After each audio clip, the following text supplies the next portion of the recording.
Vous écoutez À Page Ouverte, le podcast qui vous recommande vos prochaines lectures. Un podcast de Raphaël Mariat.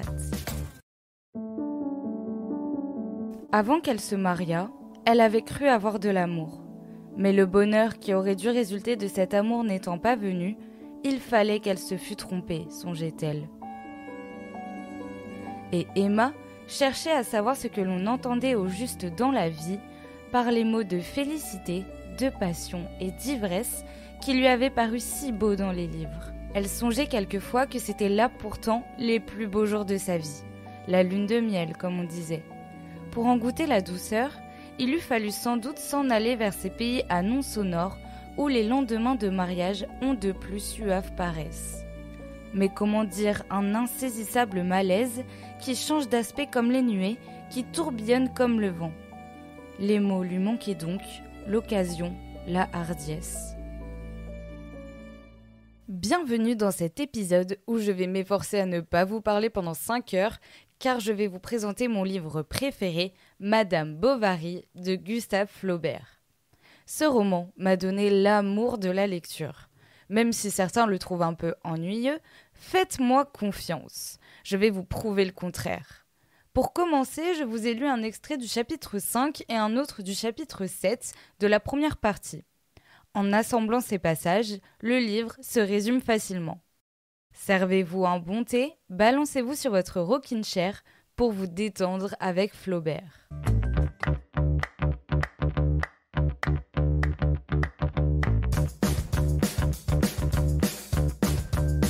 Madame Bovary, c'est un roman d'apprentissage, mais inversé. On ne suit pas ici une héroïne qui grandit ou triomphe, mais une femme qui se perd. Emma Bovary ne gagne rien, elle chute. Ce que Flaubert met en scène, c'est l'échec progressif d'une vie construite sur des illusions. À chaque étape de sa vie, Emma tente de s'élever vers un idéal qu'elle voit dans l'amour, la beauté, le luxe, la passion.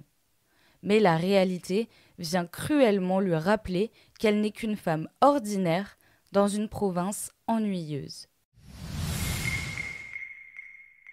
Mais qui est donc cette Emma Bovary ? Son nom de jeune fille est Emma Rouault. Elle a grandi à la ferme des Berthaud, dans un monde étroit et sans éclat. Son enfance y est marquée par la solitude et une absence d'effervescence.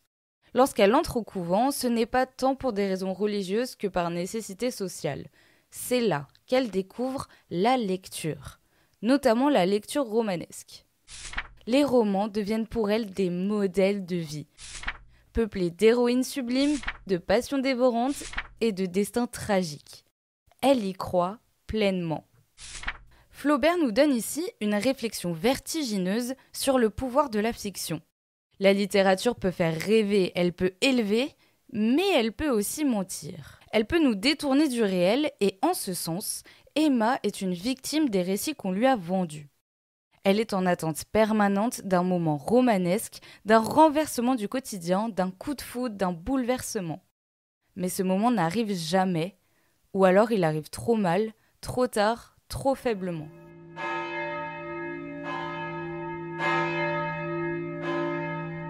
Emma épouse Charles Bovary, un médecin de campagne, terne et sans ambition. Leur première rencontre est presque banale. Il vient soigner le père d'Emma et découvre cette jeune femme qui, elle, le regarde déjà avec un filtre romantique. Charles, lui, est sincère, mais sans relief. Il aime Emma avec une simplicité désarmante, presque animale. Elle, en revanche, projette sur lui un imaginaire amoureux qui ne correspond pas à la réalité. Très tôt, le fossé se creuse. Emma attend de Charles qu'il soit un héros, mais il n'est qu'un époux insipide. Elle attend du mariage qu'il transforme sa vie. Mais il l'enferme dans une routine encore plus oppressante. D'après des théories qu'elle croyait bonnes, elle voulut se donner de l'amour. Au clair de lune, dans le jardin, elle récitait tout ce qu'elle savait par cœur des rimes passionnées et lui chantait en soupirant des adagios mélancoliques. Mais elle se trouvait ensuite aussi calme qu'auparavant, et Charles n'en paraissait ni plus amoureux ni plus remué. Ses expansions étaient devenues régulières, il l'embrassait à de certaines heures. C'était une habitude parmi les autres et comme un dessert prévu d'avance, après la monotonie du dîner. C'est par ce mariage que Flaubert place la notion d'ennui.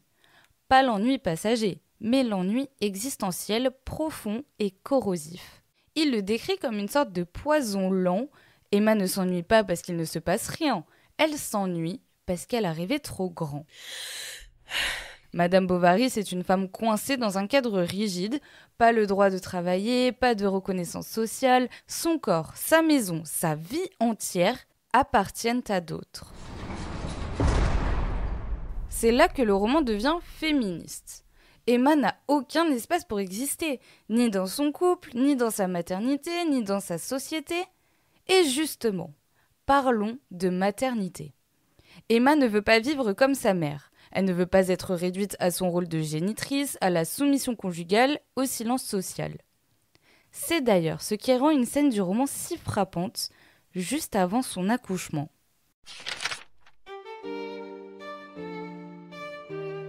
Elle souhaitait un fils. Il serait fort et brun. Elle l'appellerait Georges. Et cette idée d'avoir pour enfant mâle était comme la revanche en espoir de toutes ses impuissances passées. Un homme au moins est libre. Il peut parcourir les passions et les pays, traverser les obstacles, mordre au bonheur les plus lointains. Mais une femme est empêchée continuellement. Inerte et flexible à la fois, elle a contre elle les mollesses de la chair avec les dépendances de la loi. Il y a toujours quelques désirs qui entraînent, quelques convenances qui retiennent. Il n'y a pas de scène d'accouchement à proprement parler dans Madame Bovary. Pas de cris, pas de douleur, pas d'effusion. Juste 3 lignes. Elle accoucha un dimanche vers 6h, au soleil levant. « C'est une fille !» dit Charles. Elle tourna la tête et s'évanouit. Ici, Flaubert n'a pas voulu ignorer l'acte d'accouchement en lui-même, mais il a montré que cette naissance n'a aucune place dans la vie d'Emma. Pour elle, cet enfant n'est pas un rêve ni un espoir, c'était un projet de revanche en donnant vie à un garçon. Mais c'est une fille. Et face à cette déception, elle ne sait même pas comment la nommer. Elle pioche un prénom entendu par hasard dans un salon, Berthe. Elle trouve que ça sonne bien. Mais très vite, elle confie le bébé à une nourrice, un peu comme on écarte ce qu'on ne veut pas voir. Alors, est-ce qu'elle fuit quelque chose? Est-ce qu'elle cherche à se protéger d'un lien qu'elle ne veut pas créer? Peut-être bien. Peut-être qu'en tenant sa fille à distance, Emma tente surtout de tenir à distance la réalité. Face à ce quotidien fade, Emma cherche une échappatoire. Elle va la trouver d'abord en Rodolphe Boulanger. Rodolphe, c'est un beau parleur. Il a ce côté grand seigneur, sûr de lui, avec ses gants jaunes et sa redingote de velours. Et en plus, il est propriétaire d'un château. Emma est fascinée. Et lui, il a tout compris. Il sent qu'elle rêve de passion, de fuite, d'aventure. Alors il joue le rôle parfait, celui de l'homme blessé, sensible, qui n'a besoin que d'elle pour être sauvé. Elle tombe amoureuse aveuglément. Mais Rodolphe, lui, ne cherche qu'un désir passager. Et dès qu'elle devient trop intense, trop sérieuse, il recule. Il la quitte avec juste une simple lettre.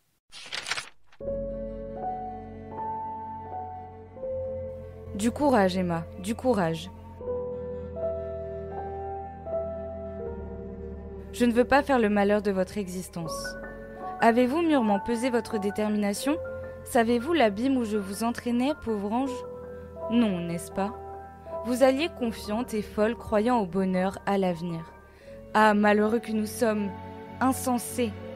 Je ne vous oublierai pas, croyez-le bien, et j'aurai continuellement pour vous un dévouement profond. Mais un jour, tôt ou tard, cette ardeur se fut diminuée. Pourquoi faut-il que je vous ai connue? Pourquoi étiez-vous si belle? Est-ce ma faute?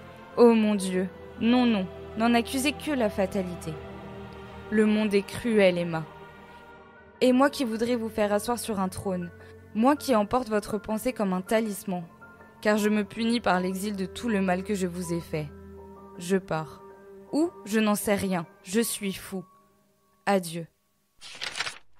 Plus tard, elle tombera dans les bras de Léon Dupuis, un jeune clerc de notaire. Il est sentimental, maladroit, il fait ses premières avances sans vraiment s'en rendre compte, et Emma se laisse doucement charmer. Mais entre eux, rien n'est simple. Ni lui, ni elle n'osent vraiment dire ce qu'ils ressentent. Léon est perdu, incapable de cacher ses sentiments, et Emma, elle, est prise entre son désir et sa morale. Plus elle compare Léon à son mari Charles, plus elle se convainc qu'elle aime Léon et que Charles ne lui suffit pas. Leur relation est faite de silence, d'hésitation, de rendez-vous manqués. Léon finit par partir. Ce schéma se répète.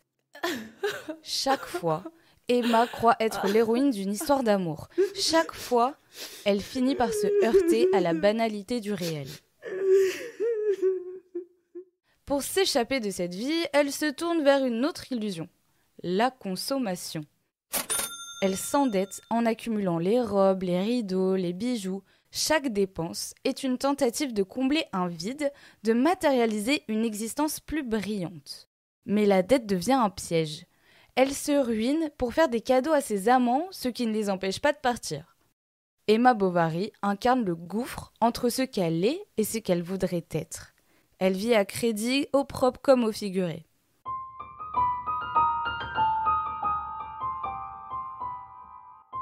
Ce que Madame Bovary révèle de manière poignante, c'est à quel point, au XIXe siècle, le féminin est associé à l'effacement de soi. Emma n'est jamais pleinement sujet. Elle est fille d'eux, épouse d'eux, mère d'eux. Son identité est toujours définie en creux par rapport aux hommes qui l'entourent. Ce que Flaubert décrit, ce n'est pas simplement une femme malheureuse. C'est une femme à qui on a appris à désirer selon des modèles extérieurs. Emma ne réclame pas de droits politiques, elle ne mène aucun combat revendicatif. Mais sa chute est une manière de hurler ce que le silence social interdit. L'aspiration à une existence pleine, choisie, vécue pour soi. Et cela dans une époque où les femmes n'avaient même pas voix au chapitre, ce qui est déjà un geste de résistance tragique. À l'époque, il n'était pas nécessaire d'avoir lu Madame Bovary pour savoir qui était Emma Bovary. Elle est devenue un peu comme un symbole, une femme moderne née après la Révolution française.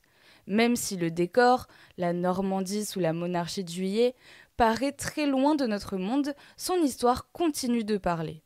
Ce qui fait toute la force de Flaubert, c'est qu'il a su capter cette flamme, cette passion féminine qui va de la joie à la souffrance. Le roman, c'est 5 ans de travail.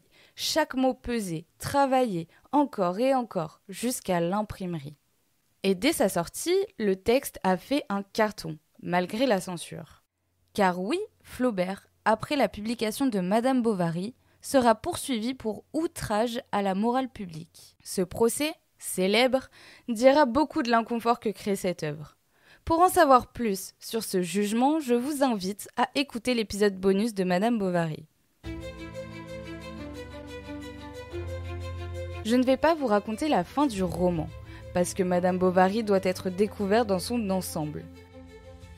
C'est une expérience de lecture, une œuvre qui se savoure, qui se relit, qui vous frappe par la précision de son style, l'intelligence de sa construction et la modernité de son propos. Souvenez-vous bien, Madame Bovary, c'est une histoire de désir sans limite. Et c'est peut-être ça, la plus dangereuse des passions. Ne partez pas sans vos 3 recommandations habituelles. Et ici, c'est pour mieux découvrir Flaubert. Mademoiselle Rachel raconte l'ascension fulgurante d'une enfant des rues devenue une icône de théâtre. Adulée puis épuisée, elle meurt à 37 ans, laissant derrière elle l'ombre d'une étoile. Un cœur simple présente la vie de Félicité, une servante gentille et fidèle. Elle aime successivement un homme, des enfants, un neveu, puis un vieil homme. Elle s'attache aussi à un perroquet. Après la mort de l'oiseau, elle le fait empailler et finit par le confondre avec le Saint-Esprit. Salammbô est un roman historique qui raconte la guerre des mercenaires au IIIe siècle avant Jésus-Christ. Flaubert donne vie à un Orient à la fois sensuel, violent et exotique, en mêlant passion et conflit. Voilà, Flaubert est l'un des plus grands romanciers du XIXe siècle. Il ne sera jamais trop tard pour le lire. Alors mettez vos chaussures et foncez en librairie. Vous venez d'écouter À Page Ouverte, un podcast écrit et réalisé par Raphaël Mariat. Pour plus d'épisodes, rendez-vous sur votre plateforme d'écoute préférée.